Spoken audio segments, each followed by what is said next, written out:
Some guitarists become famous because they play louder, faster, or more technically than everyone around them. John Frusciante became famous for something different. He made a few carefully chosen notes feel deeply personal.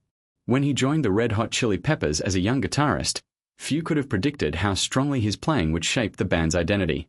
But behind that success was a creative journey filled with unexpected turns, changing priorities, and a constant search for musical meaning. What made Frusciante's approach so different? And why did his influence become much larger than the number of records he appeared on? To understand the real story, we have to go back to the beginning, before the legendary performances and before his name became closely connected with one of rock's most recognizable guitar sounds. Frusciante grew up fascinated by guitar music and became deeply interested in the players who came before him. He studied the work of musicians such as Jimi Hendrix, Jeff Beck, and John McGeoch, learning not simply how they played, but why their choices worked.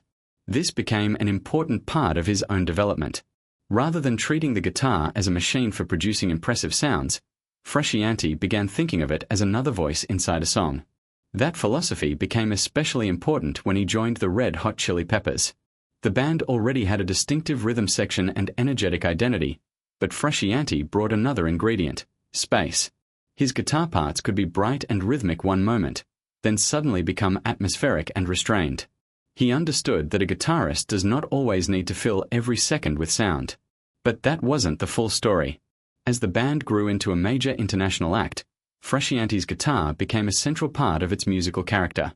His playing on albums such as Blood Sugar Sex Magic * demonstrated how powerful simplicity could be. Instead of turning every song into a guitar showcase, he often built parts around rhythm, melody, and texture. One of his greatest strengths was knowing when to step forward and when to disappear into the arrangement. That balance helped create songs that felt complete rather than overloaded. For younger guitarists, this became an important lesson. Memorable playing is not always about complexity. Sometimes, the right note at the right moment can have a much greater effect. Few people noticed just how influential that idea would become. Frusciante's creative journey also showed that musical success does not always follow a straight path. His career included major changes in direction, periods of exploration, and a gradual expansion of his musical interests. Instead of remaining tied to one recognizable formula, he explored recording, songwriting, electronic textures, and different approaches to guitar. When he returned to the Red Hot Chili Peppers, his role had changed. He was no longer simply the young guitarist who had joined a rising band. He had developed a broader understanding of sound, arrangement, and songwriting. That experience allowed him to approach familiar musical ideas from a different perspective. What happened next revealed another side of his influence. Frusciante became an example of an artist who could move between two worlds, the massive stage and the private creative space. His solo work allowed him to experiment with ideas that did not necessarily fit the traditional rock format. Some projects were minimal, some atmospheric, and others highly experimental. Yet even when the music became more unusual, one quality remained consistent: curiosity. He continued searching for new ways to communicate through sound.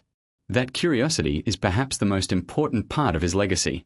Many guitarists are remembered for a particular technique or piece of equipment. Frusciante is remembered for a musical philosophy. He showed that tone, timing, restraint, and emotion could be just as important as technical ability. His influence can be heard in countless guitarists who discovered that a great part does not need to dominate the song. It needs to serve the song. That principle helped make his playing recognizable even when he used relatively simple musical ideas. And this brings us to the most interesting part of his story. John Frusciante's legacy is not simply that he helped define the sound of one hugely successful band. It is that he demonstrated how a guitarist could become distinctive by listening carefully, leaving space, and allowing musical instinct to guide technical skill. The young guitarist who once studied the players he admired eventually became an influence for a new generation of musicians. His story reminds us that finding your own voice often takes time, experimentation, and the courage to change direction.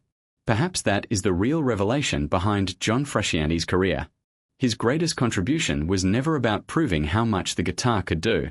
It was about discovering how little it sometimes needed to do. And when the right guitarist understands that, even a few notes can become unforgettable.